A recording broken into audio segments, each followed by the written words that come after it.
Hasselblad has 17 lenses in its current X system lineup, and there are 13 on screen right now. This includes the XCD 55V with a manual focus ring and a distance scale.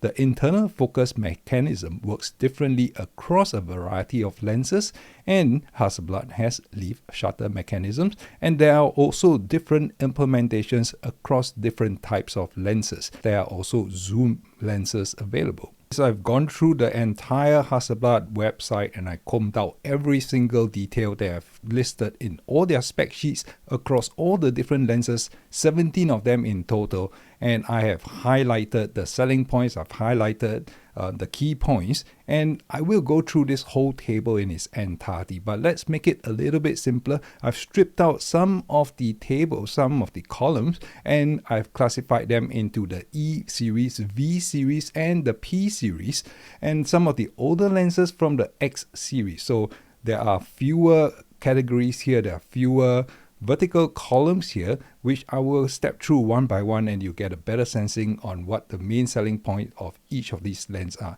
Now, first up, we'll talk about the E series. Now, there's only one lens in the E series lineup. This was launched last year in 2024. It's a zoom lens that will cover a focal length of 20 to 35 millimeter, and this is in medium format. This price is at $5,175. This is the most expensive lens, shared with another top spot contender. This lens is not cheap, and the fastest aperture of this lens is 3.2. Now, the shutter speed goes down to 1/2000. These are leaf shutter, meaning to say you can flash sync at up to 1/2000. Now, the filter thread is 77, so these filter threads are considered slightly big, and they will cost you quite a bit of money to buy if you want to invest in good ones. Now, in terms of physical dimension, you have the length and the weight as well. This is fairly long at 117 millimeter in length, and the weight weighs in at over 800 grams. The minimum focusing distance is 32 centimeters, and it has internal focusing. Now let's look at the V series. Now the V series, they represent versatile, right? And across the entire V series, you are looking at 2.5 f-stop. Now 2.5 f-stop in full frame equivalent term is about an f2 lens, so it's pretty bright lens here. Now if you see that this is highlighted in blue, it means that I actually own that particular lens. Now the 38mm, 55mm and 90V, they were all launched in the year of 2022. The newest in the V series lineup is actually the 25V, which was launched just last year in 2024. Now the pricing of these lenses, most of them are about $3,700. The 90V, which is considered one of the sharpest lens from Hasselblad, is at $4,300. Now in terms of focal length, they are all listed here, and like I mentioned, they are all at f2.5. The shutter mechanism is actually slightly different across these four lenses. Two of them are at 1/2000 of a second. The 25V and the 90V are at 1/4000 of a second. So these are slightly faster. Now filter thread, one nice thing is that they really make it consistent throughout the entire range. So you're looking at 72mm filter thread across the entire range, covering from the widest at 25V to the longest at 90V. So if you are buying and investing in one set of filter thread, you can use it across the entire range of lenses. Now in terms of length, most of these lenses are pretty compact, with the exception of 25V, which pushes past 105mm in length. So this is the longest lens in the entire V series lineup. Now in terms of weight, these two lenses at 38mm and 55mm, they are pretty lightweight at over 300 grams, and you will hit 550, 590 grams in the 90V and the 25V respectively. Minimum focusing distance is actually quite respectable for the 25V, which is at 25 centimeters. It's just a coincidence. And 67 centimeters for the 90V. Now when you're holding a 90V, it is a mid telephoto range lens, so you won't expect yourself to be focusing too close. Now all these lenses, they feature internal focusing, meaning to say the front of the lens doesn't go in and out of the lens when you are focusing, and all these, they feature very fast focusing. Now, you will notice that some of the cells are green, some of the cells are red, and some of the cells are in yellow in color. So what do they mean? Now, they actually, green means something good, right? Red means it is one of the worst across the whole range. And orange means, well, they are not too bad, and probably points for you to take note of. Like in the case of the 25V at 105mm, I kind of say that it's yellow because potentially it is getting on the long side, but there are much longer lenses in the whole lineup of the Hasselblad series lenses. Now, next we go on to the P ranges. So you'll notice that I have all three of them, from the 28P to the 45P to the 75P. So I own the entire series of the P series lenses from Hasselblad. Now they will launch across a different range of dates. So across the current E, V, and P series, this 45P is probably the oldest, launched in 2020. 2021 was a pretty dry year for them, maybe because of the pandemic in 2020 and 2021. So they didn't launch any new lenses until the 2022 saw the introduction of the first couple of V series lenses from Hasselblad. Now, in terms of pricing, the P series lenses, they are relatively cheap. So far, we have seen $3,000, $4,000, $5,000 lenses across the E and the V series. But the P series, it actually dips the price down to $2,000, low 2000s, and even in the 1,000 range mark. So I have highlighted these two in green because these two, the 28P and 45P, they are currently the cheapest lens within the Hasselblad lineup. And there is a optical compromise in the sense that the f-stop, the aperture goes down only to 4.0. So that is the brightest you're going to get as compared to the 2.5 in the V series, where you're going to allow the camera to gather a lot more light. But one thing of note is that this lens here, the 28P, has a leaf shutter mechanism that can go down to 1/4000 of a second. So 28P usually you use outside, outdoor, wide open, and if you are taking landscape, it is actually useful to have 1/4000 in order to cut down the amount of light if it is a very bright day. Now, the filter thread is also quite consistent at 72mm for the 28 and the 75P, but the 45P has a odd 62mm. Now note that this 45P is currently, up to this point, the oldest of the lot. So I hope they kind of do away with the 62 anymore. This is probably the only lens that I have across many different brands that is using a 62mm filter thread. Now in terms of length, right, this is the size where it comes to play.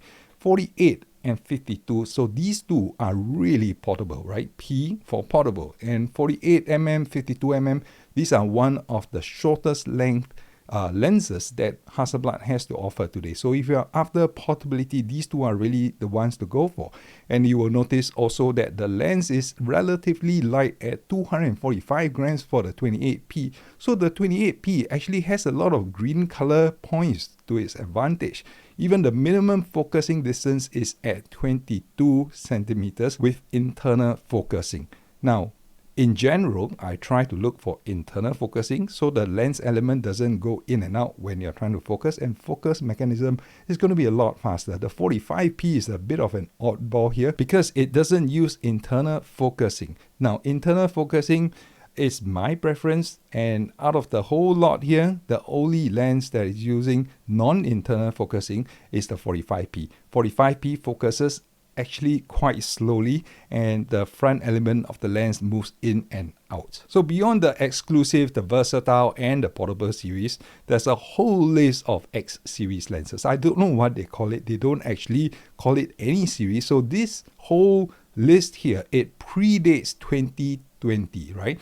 The newest lens in this series is actually 2019. The rest were launched between 2016 and 2018. So these lenses are a little bit older, and if you look at the design of the lens, it actually is looking a little bit aged. So it doesn't mean that these lenses are cheap, right? Because there's another zoom lens, right, which is the XCD 35 to 75mm, launched in 2019, relatively new, 5 to 6 years old, and it shares the same top price tag of over $5,000 with the other zoom lens in the E series, which is the 20 to 35. So you have 20 to 35 at $5,000, and then you have 35 to 75 at another $5,000. So for $10,000, you're going to cover from the widest of 20mm all the way to 75mm. Now these two lenses, probably not the best investment, but hey, if you got the money to do it, then go for it, right? Now, in terms of the focal length, right, it doesn't actually cover 35 to 75. It is more like 36 to 73. And the f-stop goes down to only 3.5. So this lens here is actually pretty big and heavy. So 145 millimeter long and over 1 kilograms in weight. Well, it has internal focusing, so that's one good thing going for it. But like I said, there are only two lenses that has zoom capability within the Hasselblad lineup, which is this XCD here and this 20 to 35. Both of them are expensive. Both of them are relatively heavy, and they share the same 77mm filter thread. Now, I'd like to go down to the rest of the list just bit by bit. So the other lens that is of note here. Now, this 21mm f4 lens, launched in 2018, costing almost $4,000. It has the widest non-zoom focal length. So this is the widest prime that you can get from Hasselblad today, and it's at f4.0 aperture. Now, not the brightest lens, and if you compare to what you can get from, say, the 25V here, it is f2.5 at 25mm. So you're going to lose a couple of millimeter in terms of the wide angle view, but it has 1/4000 of a second shutter speed, and the price is actually quite similar, not to mention the filter thread of 72mm, as well as a very, very similar length and weight. Now, in terms of focusing distance, it loses out to the 25mm of the 25V. The next lens that we will talk about is the 30mm f3.5. Now, this is another odd lens. So this is one of the oldest lenses that Hasselblad has to offer. It costs $4,000. The focal length is actually at about 31mm, and it goes down to f3.5. The filter thread is 77. Is a relatively long, not terribly long lens in terms of the length, and it still weighs in at 550 grams. So if you compare this with the f4 2.8, which is 28p, I would choose the 28p anytime. So far, these two lenses are kind of like defunct today. Yes, you can probably still get them today, but why would you when you have the newer options in the P series and in the V series, right? Now, I'll skip the next one, the 35 to 75, because we have covered that earlier. Now, next, we look at the 45mm. So this 45mm is the one that comes in at f3.5. Note that we have another in the P series, which is the 45mm f4, right? So the difference is this is f4, but it costs $1,001. And this is f3.5, but it costs more than 2.5 times at $2,700. So this is a lot more expensive for nothing much faster, not to mention the fact that it uses a different than 72mm filter thread, and it comes in at 75mm, right? As opposed to the 45p here, which is at 52. But again, the 45p here also has an odd filter thread that is not 72mm. And in terms of weight, this 45p comes in at 320 grams as opposed to the 417 grams of the older 45mm that it replaces. In terms of minimum focusing distance, it's at 40, not very different from the 35 that you have for the 45p. Now, both of these are also not using internal focusing, which is what I don't really like. So 45mm, if I had to choose, I probably regretted buying this lens a little bit, and I would have done and stuck with the 55mm and maybe step back one step a bit. Now, next will be the other side of 55mm, which is 65mm, but this goes down to 2.8, right? So this was launched about 7 years ago, and it cost $2,750. Now, it goes down to f2.8, and oppose this with the 55V here, which goes down to 2.5. Granted, it doesn't reach up to 65mm. So in terms of value proposition, this 65mm is probably one of its kind. You cannot get another 65 in the entire lineup unless you go into the zoom range territory of the 35 to 75, which one of the points will be at 65, but you are not going to get f2.8 because that will be somewhere between f3.5 and f4.5. Now, in terms of the shutter speed, right, this whole range here, the older lenses from Hasselblad, they all do only up to 1/2000 of a second. Now, this 65 uses a 67 mm filter thread. Not uncommon. A lot of Sony lenses, they use 67 mm filter threads as well. So if you are already invested in the system, well, you can consider this. But if you are buying new lenses for your Hasselblad system, my recommendation is to go for the P series, for the Versatile series, where most of the lenses are at 72 millimeter filter thread. Now, in terms of length, it is encroaching in on 100 millimeter. So this is 93, a fairly long lens, and even the 90V is at 95. So this is about the same length, but this doesn't have as much reach as the 90 mm. The weight wise is actually highlighted yellow, so it's kind of like dangerously close to a heavyweight, right? So anything 700, 800, 900 grams, I term them as yellow, which includes this zoom lens here. Right? Now, in terms of focusing distance, this goes down to 50, which is fairly average, right? Again, this is not a lens with internal focusing. The next lens we're going to be talking about is fairly important. This is a 80mm mid telephoto lens, and it goes down to f1.9. So if you're looking for the absolute brightest lens that you can get for your Hasselblad X system, this is the only lens that goes down to 1.9. In full frame equivalent, you're going to be looking at this something like between a 1.4 and a f1.5. Now, this lens is not cheap. It is probably the second most expensive after the zoom lenses in the lineup from Hasselblad. It costs almost $5,000, and this is the main selling point, right? Because if you look up and down, this is the only lens that will do 1.9. Right? In terms of filter thread, it's still a little bit biggish at 77. So if you look across all the older lenses, they are mostly between 67 and the other choice being 77, and more 77 mm filter thread than 67 mm filter thread. Now, in terms of length, I've highlighted this. This is one of the lenses that will exceed 10 centimeters in length. So it's fairly unwieldy, and this will be one of the heaviest non-zoom lens that Hasselblad has to offer today, more than 1 kg. So think very carefully, do you need the f1.8? If you don't need the f1.8, this at 1 kilogram as compared to the 90V at f2.5 comes in at half the weight. Alright, so in terms of minimum focusing distance, it is probably similar at 70 centimeters. And one sore point that I have, no internal focusing. So this is not something that I like at all.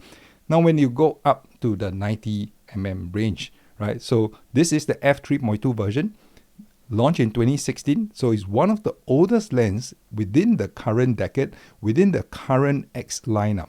Now, if you go up and look at the 90V, this is much newer, but of course, it's also more expensive. $1,000 more than the $3,002 that Hasselblad is asking for this. But the main point here is that this is the f3.2, so a pretty far cry from the f2.5 that the 90V has to offer. So I would say that this lens here, the 90mm f3.2, is probably defunct at this stage. Even if you can buy it, I don't recommend you buy this lens at all. And for the macro lens, there's only one macro lens in the entire Hasselblad lineup, and this is 120mm f3.5. This is costly. It is over $4,500, pretty old already, and this is a big lens, right? This is at 150 millimeters. So anything 150, these two lenses, and with the telecom, no, we'll go there in a while. But this is a long lens, right? Comparable to the Zoom 35 to 75 mm, and it weighs in at close to 1 kg, right?